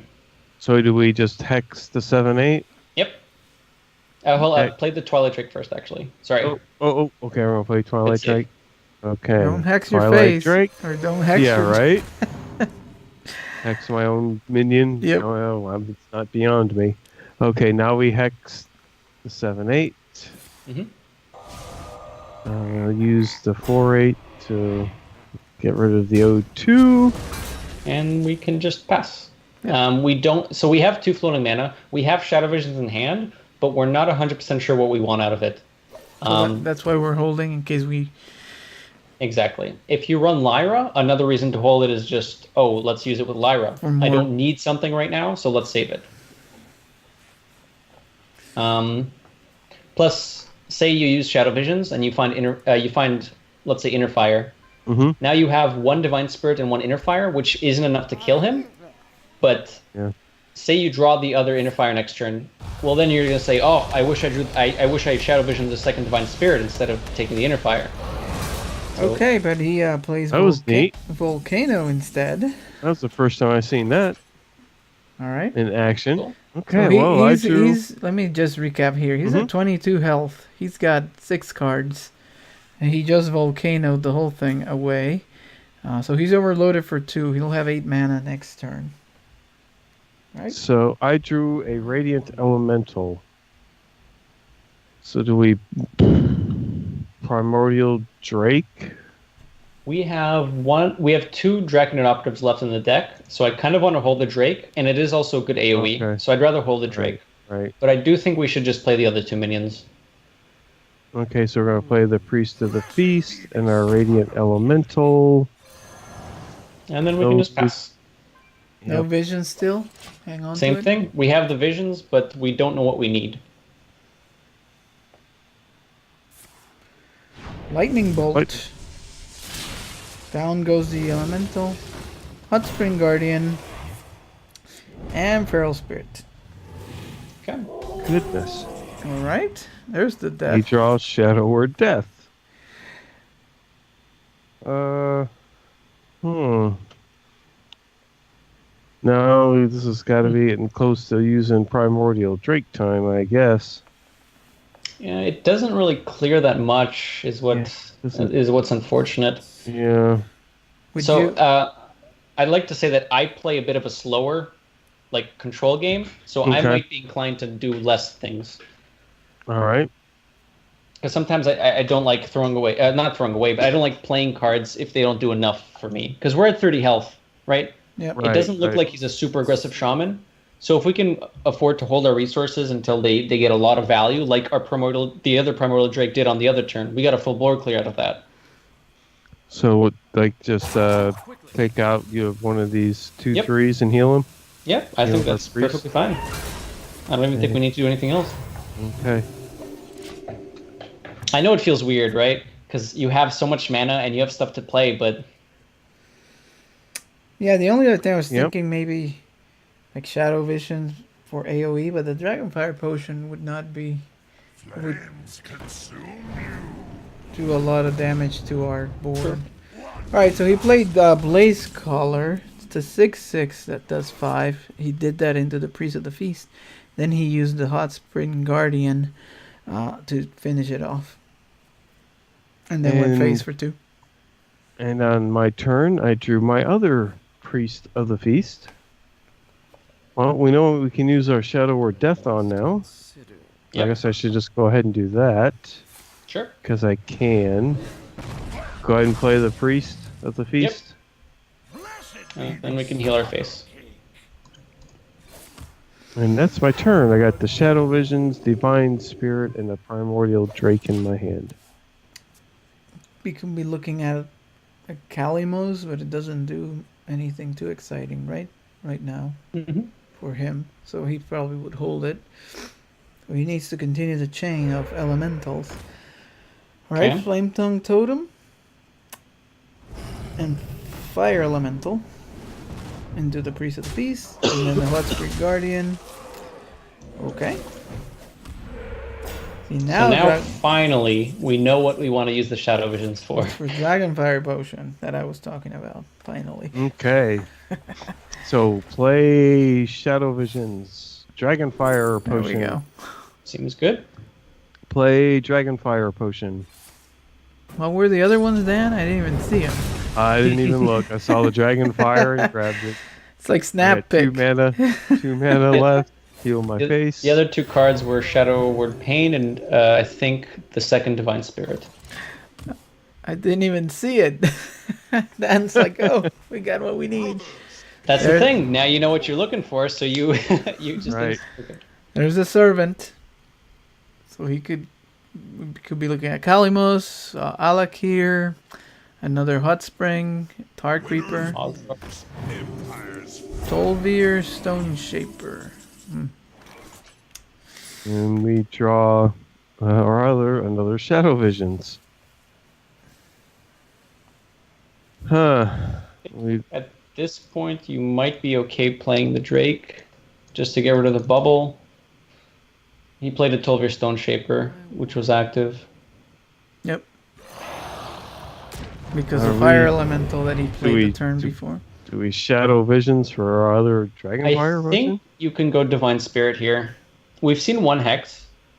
Okay, do we want Shadow Visions? No, we want a Divine Spirit. Think so. I think we can go Divine Spirit. It is weak if he has the second Hex, but our draws aren't being great right now, so we kind of have to, again, try to make do with what we have. Okay. Even without the Inner Fire, 416 is still good at contesting the board. No hex. And if he goes Evolve, we still get a 7 mana creature, which is usually just big enough. A Totem. He played Ignatius. Ooh, we can take that. You like that, yeah. Oh, yeah. Oh, Dragonfire Potion. Well, but... Okay, well... Oh, what's better? So you can use Dragonfire Potion to clear here. You can also save it for the next few minions he plays. Because right now you have a good way to get rid of the 2/3 elemental that summons 2 other ones. Because if you go Potion Madness and double trade into the 3/5, you now get elementals. Now would you Shadow Visions for a Pain? Have we played both? I'm trying to think. Just asking. We have 1 Pain left. I don't think we need to. Okay. Since we do have a huge Drake, we can save Shadow Visions when we think it might be lethal with the Inner Fire. I gotcha. Okay. Yeah. So, use the Drake to finish off Tolvir. Yep. And then you can heal our Drake. Heal our Drake. And I think we can just play the elementals. We can use them to kill totems or something. It might turn out that we might Dragonfire next turn if he commits more to the board, but it's hard to tell. And these 2 elementals, we don't have elemental synergy, so there's no point in holding them. So we can just play them and try to kill totems next turn. There's Lightning Storm with spell power. So he had it this whole time? Did have it. Okay. Thunder Lizard. Now that's something you don't see. 3/3 for 3. If you played an elemental last turn, adapt. So he made it a 6/3. Alright, Hot Spring Guardian heal the servant. Servant goes into our Drake. Okay. Do we now... Draw a Draconid Operative, but we don't have a dragon. Do we? Okay, so this is Dragonfire Potion time? I think it is, yes. This is better. That thing is a 6/3. It's pretty bad. Alright. We can heal up our Drake. And I would just go face. We're not quite sure yet what we want off the second Shadow Visions. Well, we may want the Inner Fire, right? Depends. Right, but say we get Inner Fire off of the Shadow Visions, and now he hexes the Drake. The Inner Fire is kind of useless after that. There's another totem. Okay, and then plays a Flyer Fly, and the Flame Elemental. He's holding on to one card. Must be Bloodlust. A quick note. We drew Cleric. One of the reasons we've been so card-starved this game is that we have had 0 North Shard Clerics, and we now have one as the 21st card? Something like that, yep. Yeah, so now we can finally get some card draw going. And we don't have to worry about fatigue, because our game plan is to kill him before then. Okay, so play the Cleric, heal our Drake, draw a card, we get a Radiant Elemental. I wanted a dragon. Yeah, me too. We all wanted one. It's like, You can kill the Taunt Totem, and I think you can just play Radiant Elemental. And I think that's fine. The minions are dancing for me. I don't know if they're dancing for you. Yeah, they were dancing for me too. I'm not sure why. It's weird. Hearthstone's been funny lately. Every time they patch, you just never know. Okay, he gave up. All right. Sometimes you don't even get to kill them. They see your 412, your 418 or whatever, and they say, "I'm never getting through that." Even though hex is always possible. You just Well, one thing for sure with this deck is that it's not quick games. It's never been. That's part of the thing. That's the issue. Yeah. With the dragon. It will be much slower, but Yep. That's fine. We still got 3 in. Yep. So we lost the one with what happened in that game? The J Druid, where the Spellbreaker, and we Yeah, the Spellbreaker broke us. J Druid does J Druid things sometimes.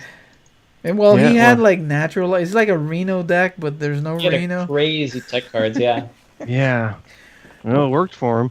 You had Starfall because that came out of an operative, right? The Starfall. Yeah, Gnomish Adventure as well. Oh yeah, that's right.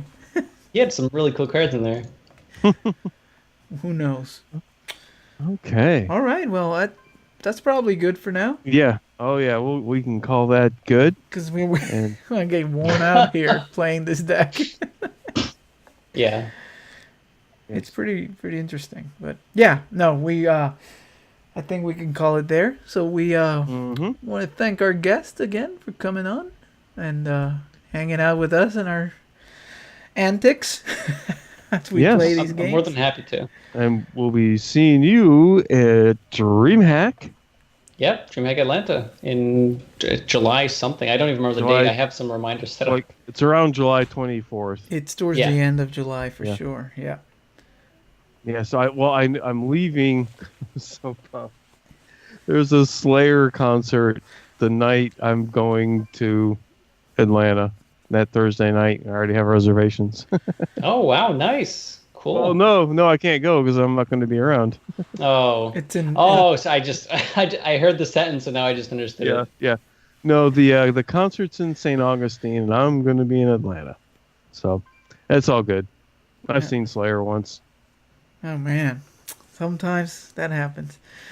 Yeah, that's just the way it goes. It's okay. I need to save my money anyway. Yep. It's all good. So I'll run us through our outro and then we'll let you, Language Hacker, plug your stuff. So you can find us at hearthcoach.net is our website. You can write us at hearthcoachpodcast@gmail.com. Find us on iTunes and keep those reviews going.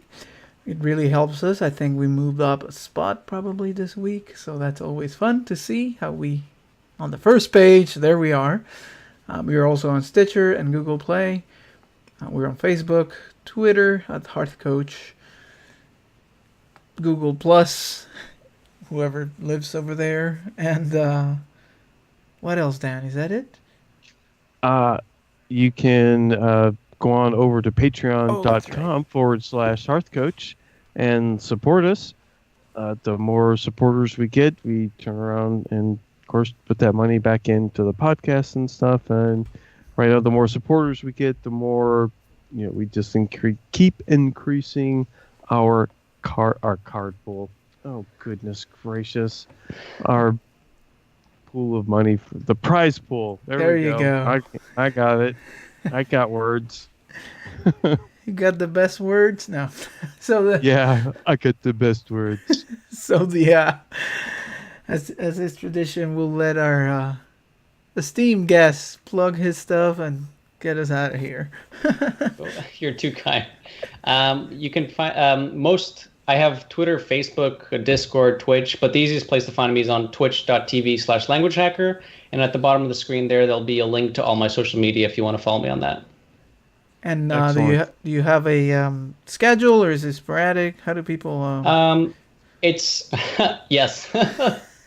I have a sporadic schedule. I'm trying to maintain a Monday to Friday 2 p.m. to 7 p.m. Eastern time stream. Sometimes I throw it on the weekends. Sometimes I go later. Sometimes I switch to other stuff. But mainly, the best chances to find me are in between 2 and 7 p.m. Eastern Standard Time, Monday to Friday.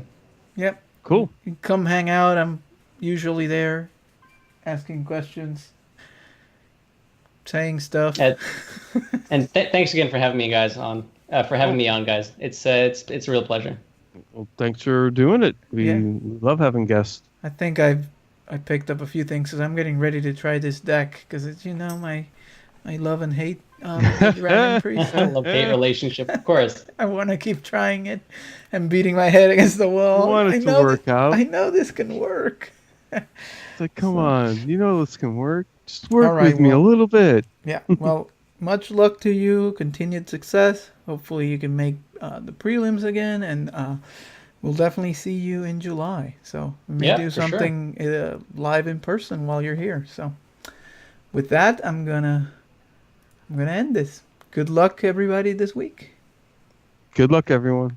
Good luck.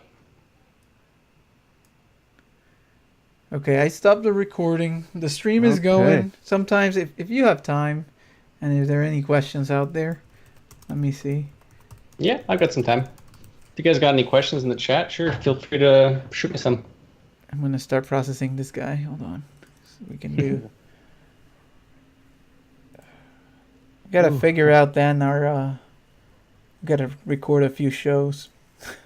You got to do, one extra, right? Well, it turns out the Monday I'm leaving when we normally record. So unless you can do really early, it's not going to work.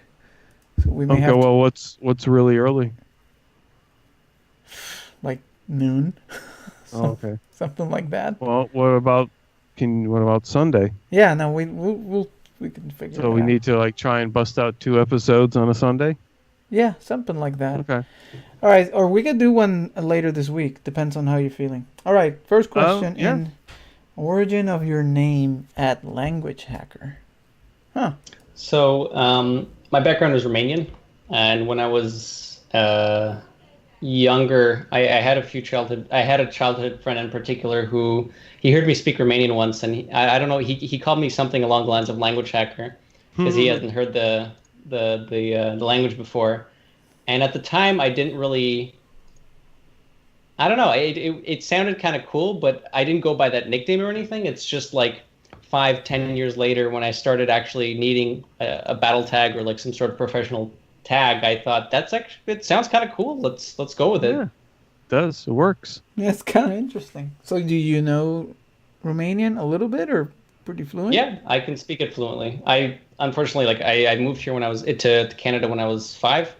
I do speak it fluently, but I have a bit of an American or Canadian accent now. Wow, Right. I wonder what that sounds like. Romanian with a Canadian accent. So you can talk to RDU face to face? Yeah, I talked to him in Romanian at DreamHack Austin. Okay. Yeah. I think we were the only 2 Romanians there. Although, I don't know. I am Romanian, but I think Romanian is also the country you're from also means something else at DreamHacks, just because they have a little flag next to your name as your the country you're participating from. I see. Cool. Yeah. Yeah, some names are more interesting than others, but there you go. Let's see here if there's anything else.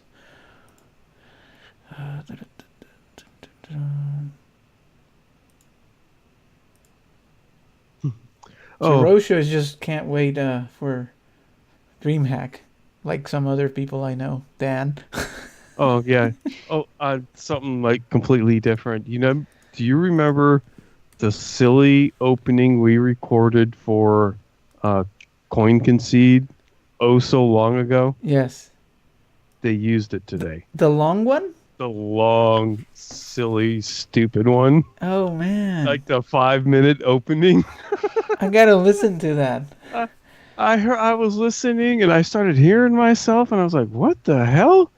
And then I was like, what is this? And I'm like, oh my goodness. And it went on and on. Yeah, because you wanted to do a bit. I said, they just want us to say the name. And Dan's like, no, we got to do a whole comedy show. It's like, okay. Well, we sent him two. We sent him a clean one, and then we sent him a comedy bit. And, they used the clean one a few times, but today was the first time I heard him use the I guess they said, piece. You know what? We need something original. We should do a new one then, Dan, because this an updated. Should, in response to okay, yeah, I will come up with something that we can record. Write something up since we have to do a few shows coming up. We can do that. Yeah, something in response to that. Yeah, I'll figure something. It'll be something podcast association related. Yes, of course. Okay, Ronnie needs to do one for Coin Concede. Well, that's also possible. Yeah. What Ronnie needs to do? What for Coin Concede? The intro. Oh, that was from the chat. Oh, okay. Does Coin Concede want an intro? I'm saying we could do a new one, and then maybe Ronnie. I mean Hero Power. I'm sorry. Yeah, no, we're going to do something new for Coin Concede. That was, because that goes on and on. So, I guess I did have a question. I didn't think about this during the show. Do you practice with any of these groups? I hear that these people get into these practice groups, and there's like must-see practices, not necessarily their team, but there's these other people that they like to practice with. Do you have anything like that? I have a couple of individual partners that I know, but I'm not part of a group like that where they all just bounce stuff off each other in like a Skype or a Discord. Okay. Just a couple of individual names. Like before the prelims, I had a couple people play some practice matches against me. Some of the people that were going to go, but nothing like a group. Okay. Didn't know if you... Is it hard to get into, or is it just a scheduling issue, or I don't know if they're... I don't know. I actually haven't actively tried looking for one. There is a small one I'm a part of, but it's not quite on the same scale as like the one Muzzy would have, I think. Yeah. So of course, maybe if I ask around. So of course, there's an agenda behind this, which includes, as we prepare for DreamHack, would you be willing to? I know Zeroshio, there's this guy Blake Hall that we want to practice. Something to think about if you want to. Yeah, of course, I would definitely be interested in that. We can get a group going and see how we can do. All right, Craptasm. What's Languagehacker's usual number of games to Legend? Ooh, that's a good question. I don't know. Mine, because I never count. I don't count either. That would be an interesting stat to see. I can give you an estimate. So my ladder win percent is like 60%, give or take a couple percentage on any given day.